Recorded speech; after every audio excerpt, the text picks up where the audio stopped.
One. तो video शुरू करने से पहले मैं आपको बता दूं कि आरआरबी पीओ का जो फाइनल रिजल्ट आया था तो मैं आउट ऑफ स्टेशन था और मैंने इमीडिएट रिएक्शन वीडियो अपने चैनल पे अपलोड किया था। इस वीडियो में डिटेल बताएंगे कि मेरा कैसा एग्ज़ाम गया, कितने मार्क्स इंटरव्यू में मिले, इवन प्रीलिम्स का स्कोर भी इस वीडियो में है। तो आप तब तक बने रहें। और साथ ही साथ एक और बात, मैं आपको अपना सोर्स भी बताऊंगा कि कैसे मैंने पढ़ाई किया आरआरबी पीओ और आरआरबी क्लर्क के लिए। ठीक है, तो चलिए वीडियो को शुरू करते हैं। तो चलिए प्रीलिम्स का स्कोर देखते हैं। सबसे पहले ये मेरे प्रीलिम्स के स्कोर कार्ड हैं और इसमें आप देख सकते हैं कि इसमें मैंने टोटल 54 अटेम्प्ट किया था और ये मार्क्स मुझे अलॉट हुए नॉर्मलाइजेशन में जो बढ़ा है। इसमें 31 मेरा अटेम्प्ट था और 31 और इसमें 23।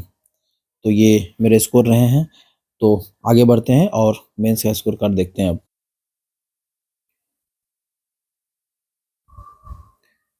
तो ये रहा मेरा मेंस का स्कोर कार्ड। मैंने जिस दिन रिजल्ट आया था, स्कोर कार्ड आया हुआ था मेंस का, उससे उस दिन मैंने डिटेल वीडियो डाला हुआ है, तो उस वीडियो को आप ज़रूर देखें।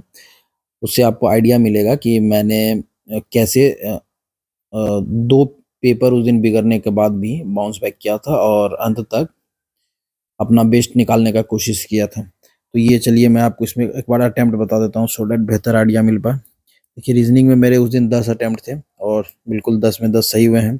और कंप्यूटर में मेरा उस दिन 32 या 33 के अराउंड अटेम्प्ट हुआ था। डिटेल वीडियो आप ज़रूर देखें, उसमें मैंने एग्जैक्ट बताया हुआ है। और जनरल अवेयरनेस में मैंने 20 के अराउंड अटेम्प्ट किया था। तो ये आया हुआ है, जनरल अवेयरनेस का पेपर बहुत पुराना मंथ से आया हुआ था, लेकिन मेरा बैंकिंग पोर्शन स्ट्रांग है, इसके वजह से मुझे ये मार्क्स मिले हैं। और इंग्लिश में मैंने 33 अटेम्प्ट किया हुआ था, तो आई थिंक 5 रॉन्ग होने के बाद ये मार्क्स आता है। तो ये रहा। और क्वांट में मैंने 14 किया था और मुझे कट ऑफ से 8.5 मार्क्स अबव का लीड मिला है। हालांकि ये मार्क्स कम है, फाइनल सिलेक्शन दिलाने के लिए मिनिमम 15 टू 20 मार्क्स अबव रहना चाहिए सो डैट कि इंटरव्यू में कैसा भी मार्क्स मिले चले। ये स्कोर देखने के बाद पूरा गेम इंटरव्यू पे था कि इंटरव्यू में कैसा मार्क आता है। एक और बात, ये जो एग्ज़ाम मेरा हुआ था, इसमें मेरा 2 सेक्शन, यस आई रिपीट, मेरा 2 सेक्शन रीजनिंग और क्वांट बिल्कुल ख़राब गया हुआ था। रीजनिंग तो ख़राब गया था सेंटर के वजह से, वहाँ पे बहुत मिसमैनेजमेंट हो रहा था सेंटर में, तो बिल्कुल नहीं। तो यहाँ पे रीजनिंग में अगर एवरेज अटेम्प्ट भी कोई भी बच्चा जो आप देखे होंगे सिलेक्शन इस बार लिया हो, उसने 15 क्वेश्चन रीजनिंग में मिनिमम अटेम्प्ट किया हुआ था। और मेरे साथ भी वही हुआ कि मैं आराम से 15-20 क्वेश्चन अटेम्प्ट कर सकता था, लेकिन ऐसा हुआ नहीं। सेम क्वांट में मेरा क्वांट का पोर्शन अच्छा होते हुए भी मेरा बस इतना ही मार्क्स ले पाए। और जब रीजनिंग के बाद जब कंप्यूटर खुला था तो मैं 2-3 मिनट शॉक में भी था कि पेपर हाथ से गया, लेकिन ऐसा नहीं है। बैंक में मौका बहुत अच्छा रहता है कि आप यदि आपका कोई भी सेक्शन बिगड़ भी जाता है तो आप यदि बाउंस बैक अच्छे से करें तो आप बिल्कुल सिलेक्शन तक पहुंच सकते हैं। तो ये रहा मेरा मेंस का। और ये मैं कैलकुलेशन के लिए यहाँ पे कर दिया हूँ कि रीजनिंग के मार्क्स 1.25 से मल्टीप्लाई होकर मेरे इतने मार्क्स बने, और कंप्यूटर में हाफ मार्क्स होता है और सेम क्वांट में 1.25 से मल्टीप्लाई होने के बाद ये मार्क्स आता है। और जी और इंग्लिश में 1-1 मार्क्स अलॉट होते हैं। तो ये रहा मेरा टोटल मार्क्स इतना है और इसको 2 डेसिमल तक लिया गया है, तो इतना मार्क्स बने। तो ये रहा मेंस का। अब चलिए फाइनल स्कोर कार्ड पे चलते हैं कि मेरा रिजल्ट क्या रहा। तो ये मेरा फाइनल स्कोर कार्ड है।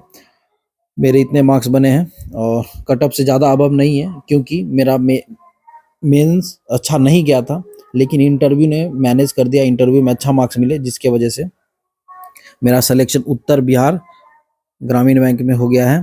सॉरी। तो ये आप देख सकते हैं।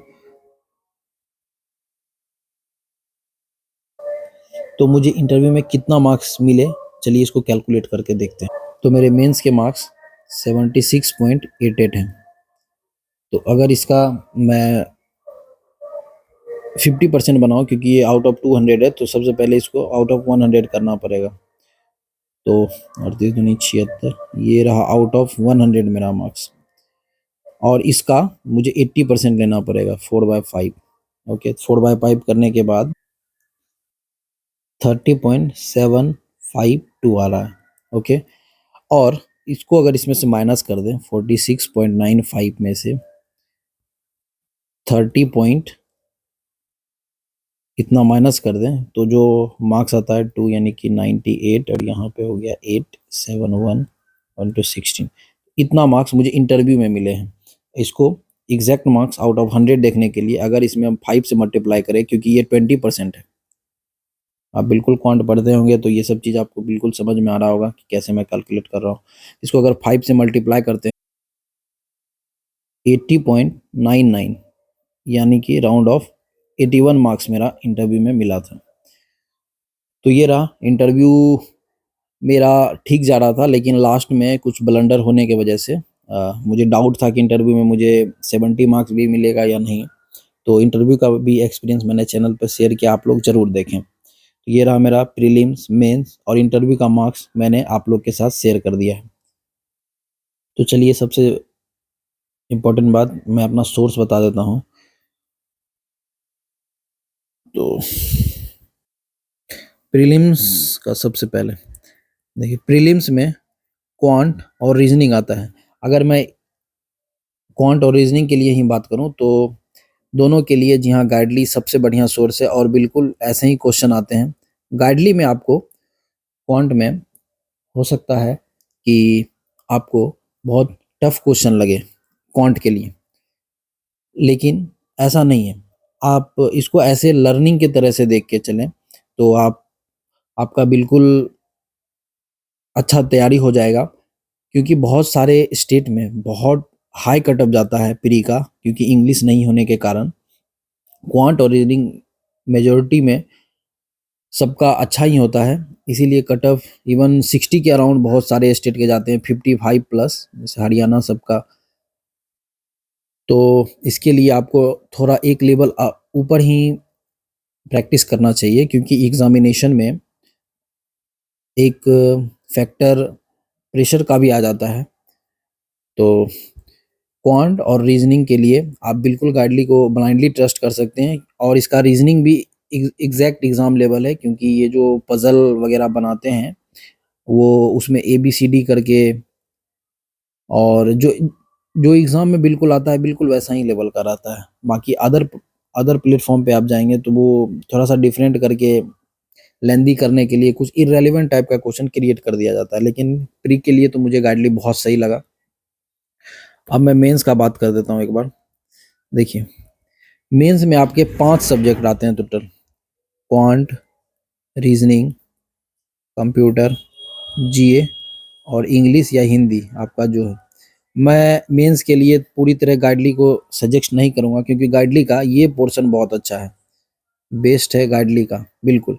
लेकिन इंग्लिश और हिंदी के लिए ऑलिव बोर्ड बिल्कुल है। मैंने इंग्लिश अपीयर किया था तो मुझे इंग्लिश का पता है, इंग्लिश मार्केट में ऑलिव बोर्ड का कोई भी मैच नहीं कर पा रहा है, क्योंकि एग्जैक्ट एग्जाम लेवल वही बनाते हैं जिस टाइप का एग्जाम में क्वेश्चन आता है।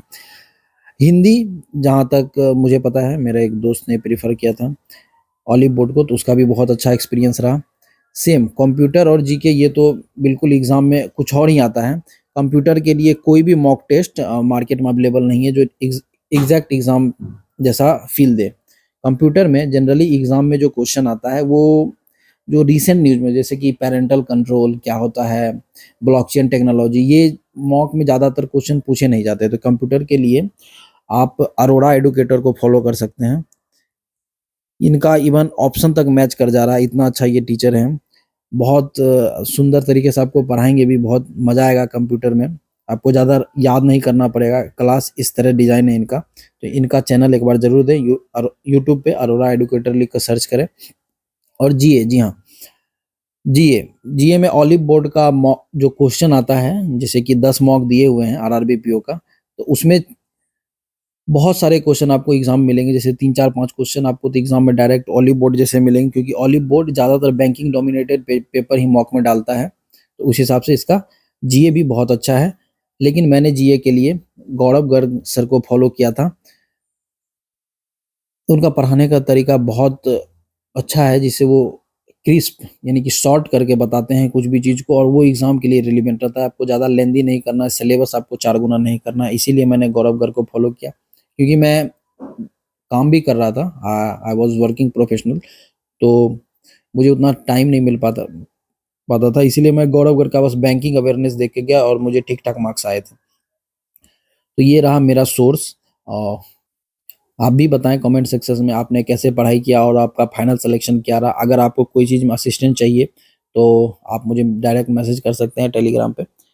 तो ये रहा मेरे बारे में, और भी मैं वीडियो डालूँगा। अभी तो एसबीआई पीओ का फॉर्म भरे हैं और उसमें फिर कैसा रहता है मेरा प्रीलिम्स, मेंस, तो वो देखते हैं एक बार। और बिल्कुल एसबीआई क्लर्क है, मैं उससे उससे रिलेटेड भी वीडियो डालूँगा, तो आप लोग बिल्कुल चैनल को सब्सक्राइब कर लें। अभी तो पूरा जर्नी कवर करना है। तो थैंक यू एवरीवन।